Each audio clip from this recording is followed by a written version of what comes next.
હાલો મિત્રો, આપણે અત્યારે સવારે 8 વાગી ગયા અને ગુરુકૃપા હોટલે ઉઠી ગયા.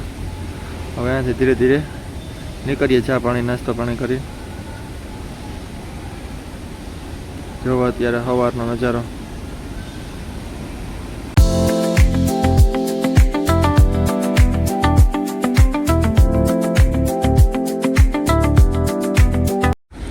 હાલો મિત્રો, આપણે નાસ્તો પાણી કરીને નીકળી ગયા. જોઈ લ્યો તમે અત્યારે નજારો, ડુંગરનો કેમ નજારો છે. આ ઔરંગાબાદ બાયપાસમાં જરા કાટિયા જેવું આવે, કાટિયા જેવું સડે ને પાછો ઘાટ આવે ઉતરવાનો, ઉતરી જાય ને અત્યારે આપણે જવાનું છે વિજાપુરથી જવાનું નથી, બીજો રસ્તો લેવાનો હોય. તમને આગલા વિડીયોમાં બતાવું, તમે કોમેન્ટ કરજો કે કયો રસ્તો હોય.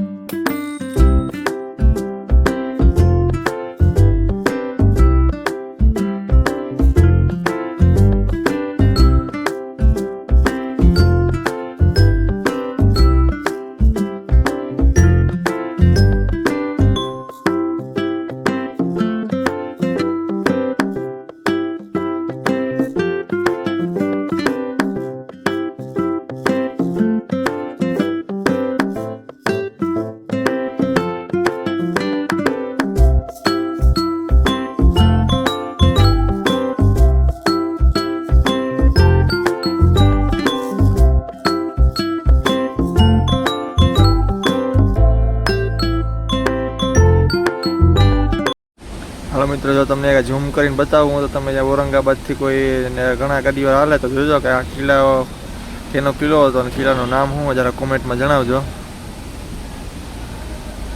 આ ઔરંગાબાદ આપણે જે ઘાટ ઉતરીને આવે છે કિલ્લો. કિલ્લામાં ઉપર ચડવામાં નથી કોઈ સીડી કે નથી કોઈ નીચે જવાનો રસ્તો, ટ્રેન બસસ્ટેન્ડ ઉપર છે કિલ્લો. ચારે બાજુ કોતરેલો છે. હવે આપણે નવો રસ્તો લીધો છે. એ અત્યારે ડુંગરનો નજારો અહીંયા ઉપર કિલ્લા જેવું લાગે છે, આપણે ખબર નથી શું હોય. ધીરે ધીરે પડ્યા જઈએ, જોવો નજારો કેમ. બાકી ચાલો મિત્રો, આપણે ડીઝલ નખાવા ઊભી ગયા હતા. અહીંયા આપણે ડુંગર ચારે બાજુ ડુંગર છે, નજારો એવો છે. તો લોકેશન જોઈને જરા કોમેન્ટ કરજો કઈ જગ્યાએ છે.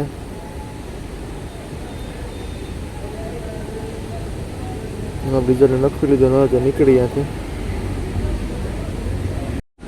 હાલો, આપણે નાનો એવો ઘાટ આવ્યો તો ઘાટ ઉતરી જઈએ. તમે જોઈ ઘાટ, કોમેન્ટ કરજો કે ઘાટ ક્યાંનો છે ને કયો રસ્તો છે. હજુ તમે મહારાષ્ટ્રમાંથી ગાડી ભરીને મહારાષ્ટ્રમાં ડાયરેક્ટ ગુજરાતમાં, હજુ આંધ્રમાં કે ક્યાંય ગયા નથી તો આ રસ્તો જોઈ લ્યો. મહારાષ્ટ્રમાં સાહેબ કઈ જગ્યાએ હોય જરા કોમેન્ટ કરી દેજો.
મિત્રો, ઘાટ ઉતરીને હોટલ આવી ગઈ છે તો હોટલે ચા પાણી પી લઈએ અને ચા પાણી પી નીકળીએ.